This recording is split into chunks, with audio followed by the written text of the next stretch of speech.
As someone who cares very deeply about both movies and video games and has had them as a huge part of my life for as long as I can remember, there's one argument that I hear from time to time that really pushes my buttons. Pun entirely intended. That being that movies based on video games are an inherently flawed concept. Before people caught on that video game movies were a terrible idea, experience the film that proved video game movies are a terrible idea.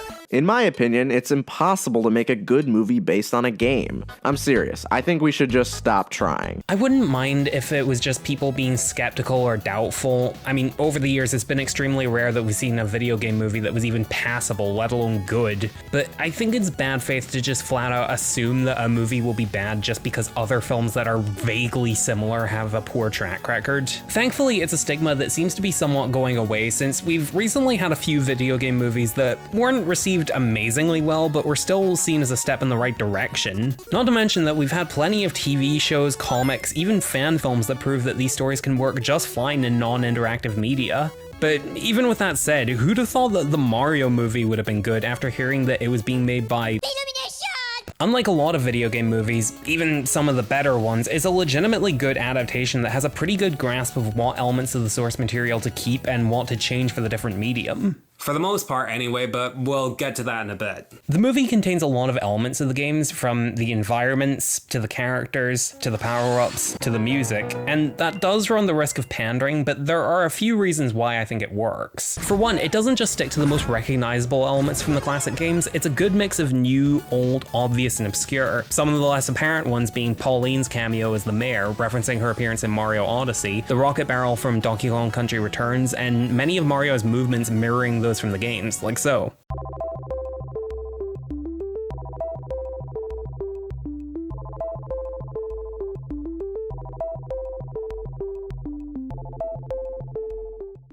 The fact that they're so willing to include references that not everyone is going to recognize makes it feel like these references are coming from a place of knowledge and love of the source material, and they're pretty fun and rewarding to pick up on. The music cues taken from the games also have a clear purpose whenever they show up, which enhance the atmosphere of the scene. We get some level themes to go along with the more active and fast-paced scenes, since those are the moments that most closely resemble Mario gameplay.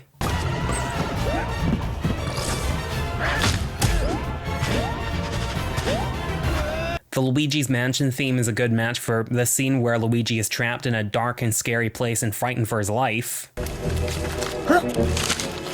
The use of the Fury Bowser theme, on top of being a cool modern Mario reference instead of just sticking with an older theme, helps to convey the aggressiveness and chaos of Bowser's army.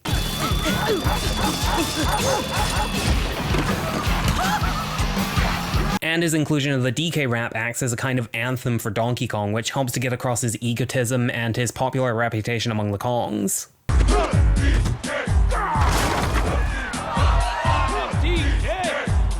I'm Donkey Kong! The way the characters are depicted also displays an understanding of what elements from the source material to keep and what elements wouldn't necessarily work so well in a movie. Mario has never been the deepest fictional character in the world, but the movie makes the most of what they have to work with. Just like in the games, we see his personality traits like his optimism and his status as a normal everyday guy who's determined to overcome any threat no matter how impossible it seems. Let's go. Luigi is pretty accurate as this timid guy who still has this camaraderie with his brother who's able to bring out the more heroic qualities in him. Like a lot of people, I was not looking forward to the voice acting after the cast was announced, and admittedly after years of only Charles Martinet voicing these two, it's initially a little jarring hearing Charlie Day and Chris Pratt doing his best Richard Kind impression. Now this has to be a mushroom, because I just hate mushrooms and... Okay. No, you know what I'm talking about. Don't be a putz. What are you talking about? But you get used to it pretty quickly. The only way I could see Charles Martinet's Mario voice working in a movie would be if the dialogue was kept to a minimum like in the games and just have the story be told primarily through visuals. What? Whoa. Mario? Oh. Ah, Luigi, you saved Mario. I did it. Way to go. Oh. Number one. But if they do want to go the route of using a lot of dialogue, I can understand recasting, and they both do a perfectly fine job, which is better than what I thought we were going to get. Okay, now you're just trying to make me feel better. Speaking of the casting, when it was announced that Peach would be played by Anya Taylor-Joy, she was one of the few choices that I was okay with right from the beginning. I mean, Peach has always been a fairly one-note character that I was honestly just kind of like, yeah, fine. I guess she's about as good of a casting choice as anyone. And it seems like the filmmakers knew that Game Peach didn't give them much to work with, because Movie Peach is just straight up a different character. I'm not saying that she's a bad character in the games, she serves her purpose perfectly well, but in the movie, instead of being gentle and dainty, she's a much more charismatic and capable person and an active part of the plot and action scenes. I'm going to convince the Great Kong army to help us. Together, we'll annihilate that monster. I can convince him. I'll leave for the Jungle Kingdom in the morning. She still gets kidnapped at the climax, but it's not a case of Bowser just swooping in, taking her, and Peach reusing the same voice clip from 2007 where she shouts. Instead, after fighting for the whole movie up until then, she chooses to surrender for the greater good. Please stop! I'll marry you, just don't hurt my toads! She actively makes a choice that characterizes her as selfless and gives her agency in the story. Also, she saves herself instead of waiting for Mario and Luigi to do all the heavy lifting, so that's nice. But the character that really impressed me with how well he was adapted from the games was Bowser. He's a narcissist, he's quick to anger, he's powerful and threatening, but also winds up looking kinda pathetic when he gets what's coming to him. Lights out, little guy! Hey! You can't treat me like this! Do you know who I am? Not only is it a really faithful depiction of arguably the best written character in the franchise, but he's also the type of villain who strikes a good balance between being legitimately intimidating, but also one you can enjoy for how deluded he is about his own greatness and how he ends up when things go wrong for him. I was skeptical about Jack Black when he was announced, but it was honestly perfect casting. He gives Bowser this gravelly, booming voice, but also these cartoonishly sinister and aggressive line deliveries. His performance is just the right mix between being genuinely imposing, but also highlighting the lighter and more comedic sides of Bowser's personality. Not sure if you know who I am, but I'm about to marry a princess and rule the world. Get him out of my sight! We'll see how tough this Mario is when he watches me kill his brother! They even use some voice clips from Bowser's current video game voice actor Kenny James for grunts and roars. The movie also manages to avoid slipping into pandering territory with the way it incorporates the source material into action scenes. Since I want this fight to last more than 5 seconds, I put power-ups around the arena.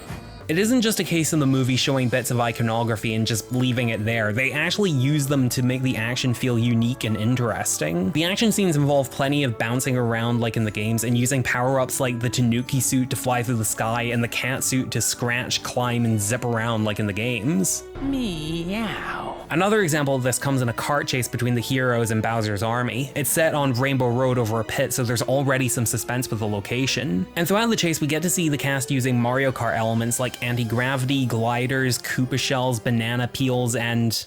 Blue shell!